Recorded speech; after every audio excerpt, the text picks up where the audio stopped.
Welcome to the Banker Lamp. Please enjoy the video.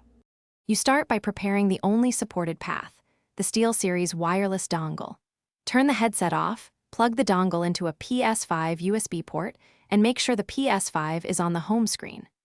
Once done, navigate to Settings Accessories so the console is ready to accept a device. Make sure you use a direct USB port, not a USB hub, because the dongle needs full power and low latency to work reliably with the Ps5.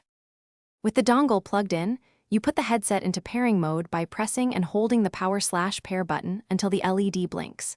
Then, press the dongle pairing button if it has one. You should see its LED flash as they negotiate a connection. On the Ps5, return to Settings Accessories and confirm the console shows the SteelSeries device as connected. Make sure the Ps5 audio output is set to USB headset so sound routes through the dongle. To finish, adjust mic level and game chat balance in Ps5 sound settings. Test with a party or voice chat. If there's no audio, reseat the dongle, reboot the Ps5, and update the headset firmware via SteelSeries Engine or mobile app. These steps fix most pairing faults. Keep in mind why this works. The Ps5 blocks generic Bluetooth audio, so the 2.4 GHz dongle is the only reliable method.